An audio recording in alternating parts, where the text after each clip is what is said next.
Welcome to Mock the Week. I'm Dara Green. Joining me this week are Andy Parkson, Joe Caulfield and Russell Howard, Frankie Boyle, Hugh Dennis and Mark Watson.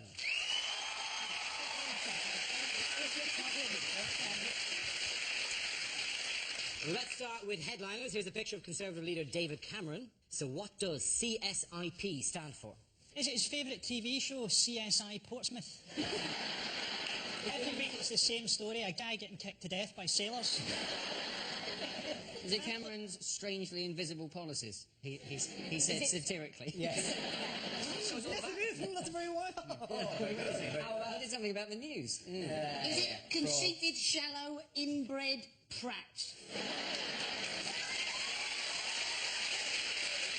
See, in a sense, he also did something about the news, but he called him a prat at the end. Is it Cameron's sushi included polonium?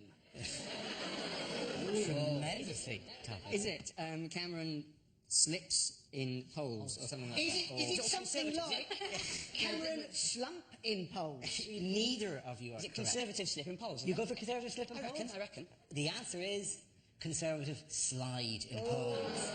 So actually, none of you got the correct answer. The answer I was looking for was conservative slide in polls. With a brown bounce in full effect, the government have achieved their highest poll ratings for 2 years. They have a 7-point lead over the Tories, further increasing the growing pressure on David Cameron. Who, like me, finds the term the brown bounce to be slightly distasteful? I think it's something achieved by stretching cling film over the toilet in an army prank of some description. How has it gone wrong for Cameron? Because he's practically invisible. Because Gordon Brown has announced policies exactly the same time as he has, every day for the last 2 weeks. And most of Gordon Brown's policies have been more interesting. Do you see Brown's thing this week was he said he wanted all government buildings to fly the Union Jack as a message to terrorists? A message that says, these buildings are worth bombing? As a matter is, why has this man caused a problem for Gordon Brown? He's found his iPod. He's playing it in there. I think the actual answer to this. Yeah, It's because of the diplomats. it is because of Who is he, firstly, this man? Oh, this is Putin. It is indeed Putin, very good. The facts I can do, it's just some of the humour doesn't go as well. the reason that he's been a bother to Brown is that we want this, the guy who poisoned... allegedly poisoned. Litvinenko. Ligovoy. To come back from Russia, to be extradited from Russia. But why would we want him? He's radioactive. You don't want him. See what you like about Litvinenko? He was a brilliant spy, wasn't he? He was a master of disguise. 1 minute he was a sort of 40-year-old man, next a very old, withered man. We didn't give a shit about Litvinenko, did we? Until we found out they'd put polonium in his tea. Oh, that got the British people furious. That is no way to treat a cup of tea. OK, which other Tory has been in the news this week? Are you suggesting Vladimir Putin is a Tory? No. He's quite conservative, you have to admit. It was Boris. It's Boris, yes, of course it is. I'd like to see Boris Johnson, like if he's standing for mayor, to just apologise to everybody in advance. He just should do his opening speech when I like to apologise to lesbians, Muslims and the deaf. I said the deaf. It would be so great. It would genuinely be so great if he won, because you just know he just rock out. Sorry, I'm late. I woke up wearing flippers in a canoe full of strawberries. What's happened? Peckham has been bombed. It's rough as arseholes, isn't it? He would set up a London Confusion Centre. Do we like him? Who likes him? Yeah, I like him around, but I wouldn't really let him be mayor of Trusted, really. Perhaps one of those kind of mayors who just wears a gold chain at Fates and welcomes people in. Not the one in charge of 500 staff and a £4.7 billion budget. He's the sort of person who, like 200 years ago, would have died aged 30 leading a cavalry charge into a volcano. Surely Syphilis would have got him first.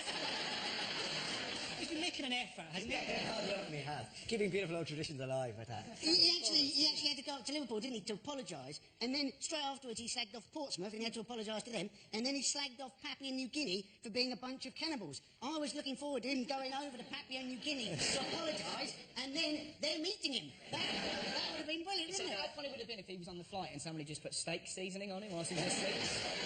There you go, Papua New Guinea, let's test the theory, shall we? That seems to be a taste of parsley. And did you see the reply from the people of Papua New Guinea when he called them cannibals? Wasn't to say, how dare you? They said, no, they went, how dare you? That hasn't happened for over 40 years. I love the thing. So, you know, when he said if you vote Tory, it will cause your wife's breast to increase in size. Yeah. And it worked. Yeah. I should have kept that to myself. I don't think is anyone that excited by the idea of London Mayor? I don't think London Mayor's that exciting a position at the moment. I mean, in 50 years' time, when London has to raise itself on hydraulic legs to fight Tokyo for resources, we all cling on to Primrose Hill. It's going to be an important job, but now, I mean, who cares? Which other blue-blooded public figure headed the headlines this week? There's a Smurf who's on the loose. Is it the Queen? Queenie. It is the Queen, yeah. Queenie was fantastic. I thought it was absolutely brilliant, I think. So she's having a picture taken, she's got her tiara on, and this mad costume with, you know, a purple trail of 10 feet or something. And what I didn't realise about the Queen, that she's fantastically sarcastic. So the photographer goes, will you take your tiara off to make it less dressy? And the Queen goes, less dressy? What do you think this is? Oh, that's fantastic. So now, every time she says something, I think, oh, she's being sarcastic. So when she's there going, oh, you're going to entertain me with native dance, how thrilling.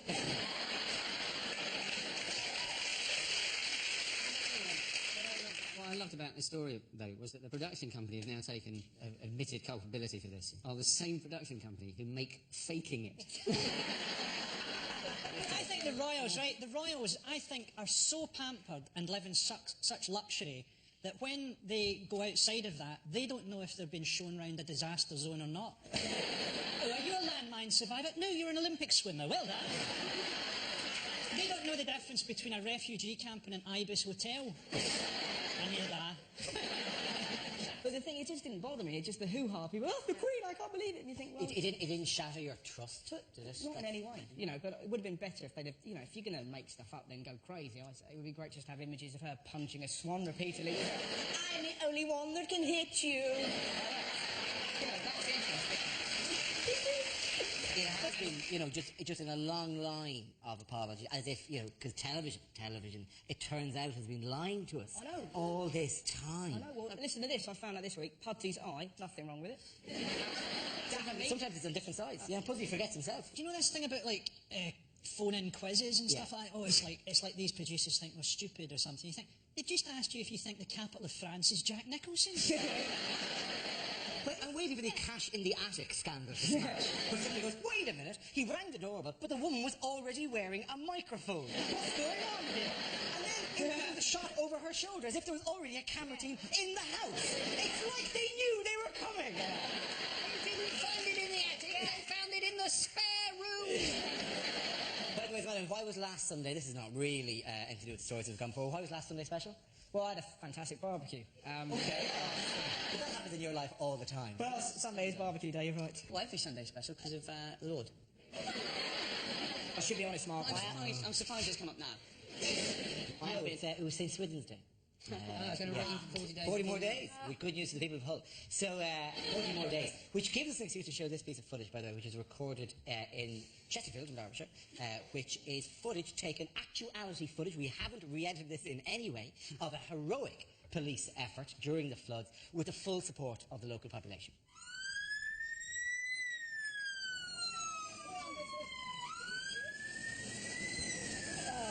Oh, well done.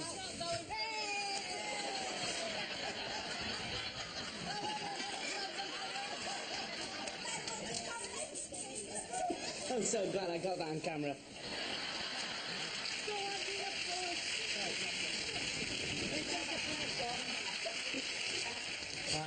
Good that, you know, even in the face of that adversity, these people who couldn't get to their houses, they can still laugh. These are bad times in Hull if you're trying to get your house dry, but they're great times if you're a crime fighter who likes to dress up as a shark, Dara. Not all bad. We've now got 2 lake districts, and Sheffield suddenly has a fishing industry, which largely catches DVD players. At the end of that round, I'm going to give the points to Could Go Either Way. We'll just give it to Frankie, Hugh and Mark, eh?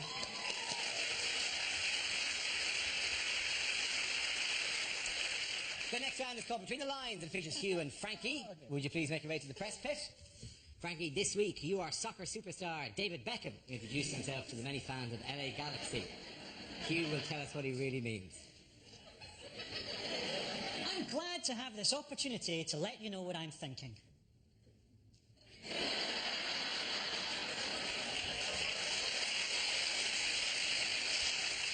It's great to have left Real Madrid.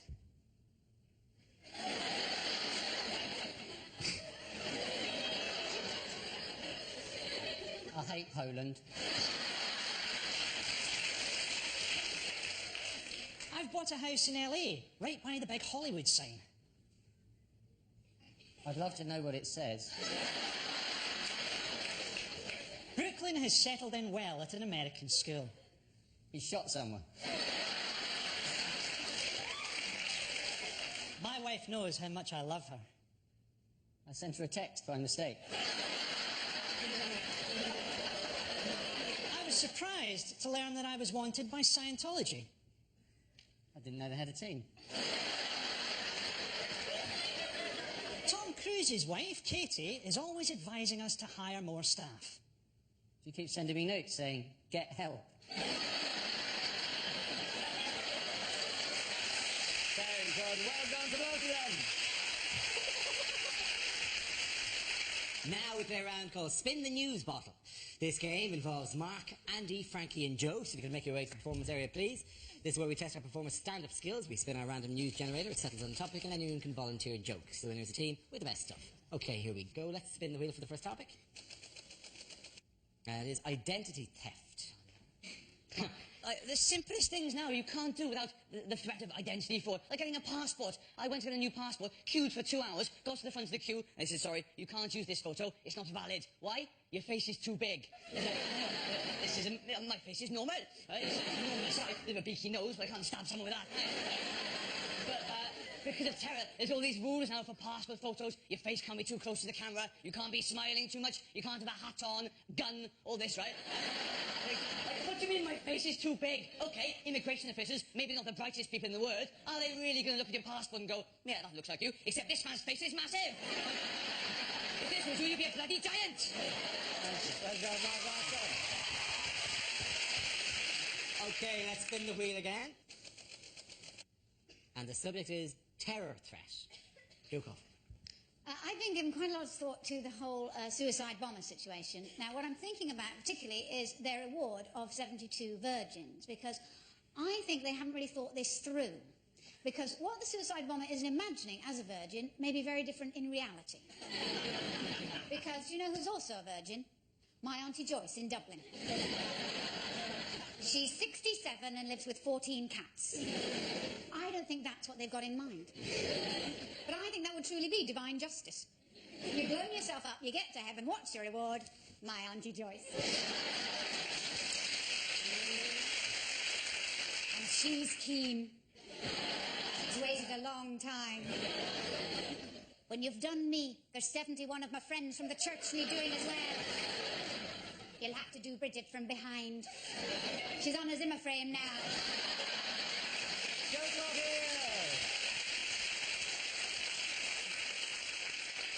That leaves us with Andy and Frankie. What's the next topic? Topic is drugs. Andy's in. Now, it seems only 27 people in Britain died from taking ecstasy last year, right? 50 people died from swallowing a bee. 72 people died attempting DIY in their own home. So how come we haven't also got campaigns, bees, don't swallow them, and shelves, just say no. Andy Parsons.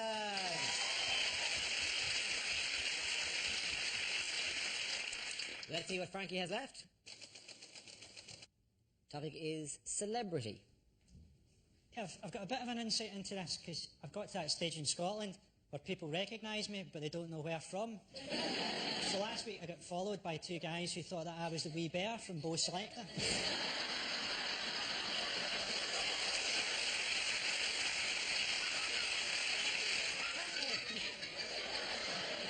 Apparently, Catherine Zeta-Jones lives in LA, but she has bottles of air imported from Wales. When I want my house to smell like Wales, I just kick my dog until it farts. Pete Doherty Doherty, right. Does anyone else think that Pete Doherty is quite fat for a heroin addict? What's he been cutting his heroin with? The hollandaise sauce. Thank you, Royal. Points go to Frankie and Mark there. Come on, together.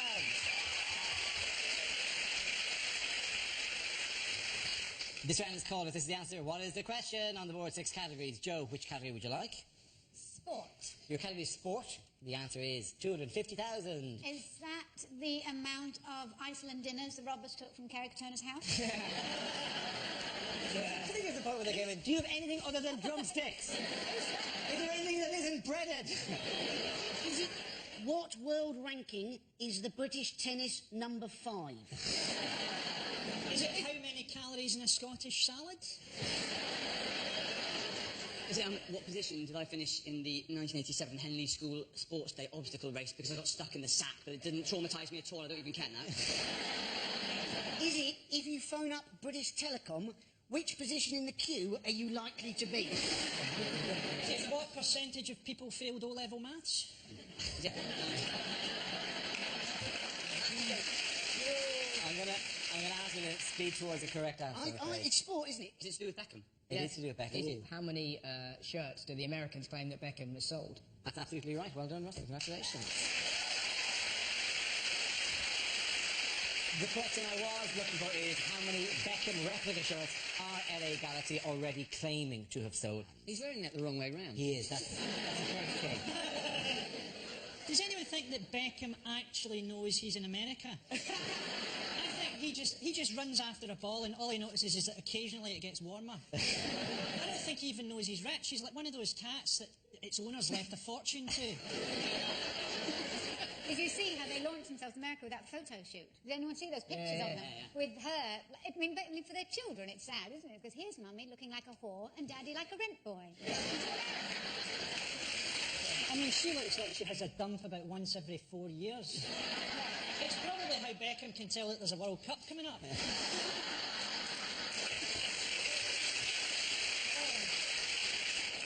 The thing is, they're always afraid of stalkers and kidnappers, aren't they? And this is like the home of kidnappers. And she would make the perfect kidnap victim, because can you imagine how cheap it would be to start sending her body parts back to the post? You could fax them. My granddad said of the Beckhams the other day, it was great, he just stopped in front of the telly and went, she needs a meal and he needs a left foot. Yeah. I just wondered. Talking of sports, which major event continued this week? Oh, cycling. Tour de France. And do we have any particular link to the Tour de France? Yes, we do. He's sitting next to me now. Indeed he is. Hugh, what did you do yesterday? I cycled the mountain stage, the 15th stage of the Tour de France. That is actually Hugh Dennis me. On a bike. It was 199 kilometres, and there were 5 mountains, the smallest of which was just slightly bigger than Snowdon. And it took me 11 hours and 7 minutes. But it was only after about 10 hours and 50 minutes, and this was just to save my pride, that I overtook a French cyclist who had one leg.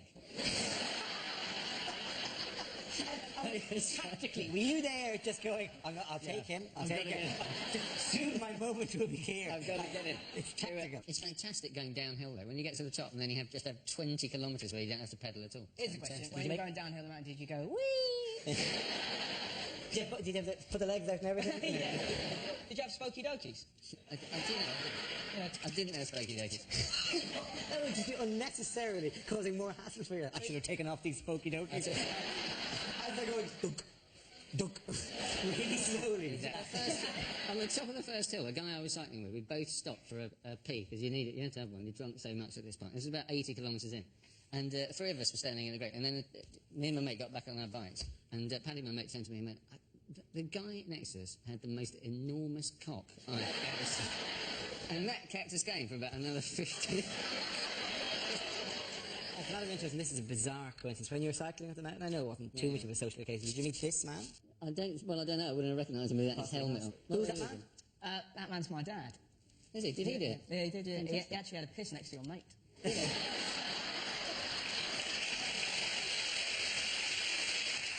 When start a meeting occurred during this week, I'll give you Bao Shi Shun. Oh, no. It's the world's tallest man. And it is? And he met the shortest man in the world, yeah. Well, okay, this is the meeting. That was mention before, just for clarity, Bao Shishong, the world's tallest man, 7'9". Met a man called He Ping Ping, who is not the world's shortest man, is applying to be the world's shortest, because there are a series of interviews. It's like The Apprentice. We have to go, how much do you really want this? It doesn't look like he's thinking, has anybody got 2 slices of bread? It's a fantastic story. There were some dolphins in Beijing Zoo that had plastic shards deep in their stomachs. And apparently they got his hands in there and he pulled out the plastic shards. You're absolutely right. Yeah, everyone thought, what's great about it? Yeah, Everyone found out about him, and up to this point he'd been living in a cave. A woman saw him on air. Huge cave. Yeah, massive cave. His legs were sticking out. But that's where he lives. But a woman saw it and went, oh my God, that's the man for me, and now he's in love. It's fantastic. Has he got married? he has got married. Yeah, he got married. Yeah, she's 5'6". This is himself and the wife. I like the thought that when he went down on one knee, it'll have been the first time that she saw his face. It's a real fairy tale romance, isn't it? A beautiful woman being stolen by an evil giant. Britain on their honeymoon now and they see this. But he could always just put the TV off without getting out of bed. Do you want to get something from the minibar as well? That seagull's really annoying me. Is it? Thwack. At the end of that round, ladies and gentlemen, and nothing to do with what was said, I think we really have to give the points out to Frankie, Mark and Hugh. Hey. Now we come to our final quickfire round called Scenes We'd Like to See. This is for everyone, so if you could all make your way to the performance area, please. I will call out ideas for scenarios we'd love to see, and the performers come in with their suggestions. The first subject is the worst thing to hear over a tannoy system. Only you can hear me. The train to Nottingham will arrive in 5 minutes, which is a pity because this is Tesco. 2nd floor, but you can't get out. Welcome to our school sports day. Mark will probably get stuck in the sack. Ha, bloody ha. Can somebody come to the salami slicer, please?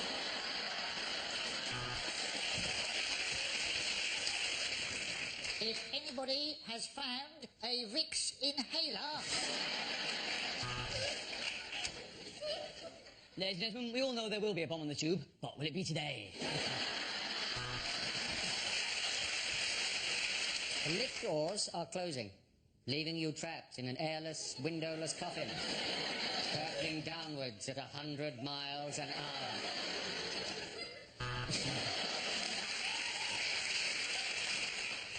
Would the parents of the child that fell into the tiger enclosure please come to lost property to collect her shoes?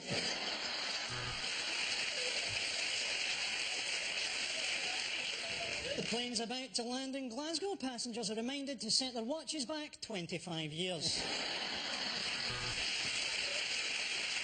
The next topic is unlikely lines from the final Harry Potter book. Don't worry, Hermione, I can get rid of it. Chlamydia disappearo.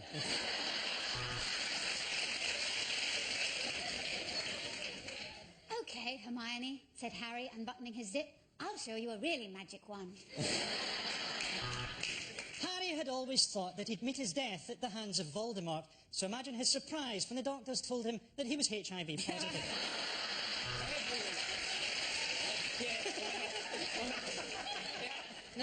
No, there is no post today, said Ron. The Owls are on a one-day strike over Midway through the orgy, Ron winked at Harry. This is better than Quidditch, his eyes seemed to say. It was a magic mirror that showed the future, and in it, Harry seemed to be a 30-year-old actor, appearing in something called The Bill. Get the snitch, said Harry. I'll tie him down and you can drill through his kneecaps. As the old man stood in front of him in his robes, clutching his wand, Harry regretted transferring to Catholic school.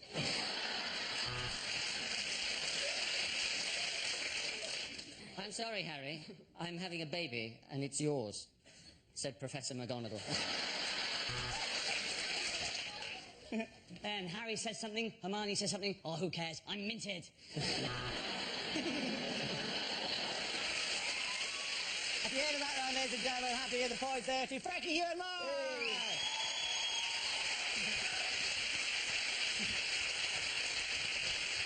the show. This week's winners are Frankie Boyle, Hugh Dennis and Mark Watson. Commiserations to Andy Parsons, Joe Caulfield and Russell Howard. Thank you for watching. See you next week. Good night.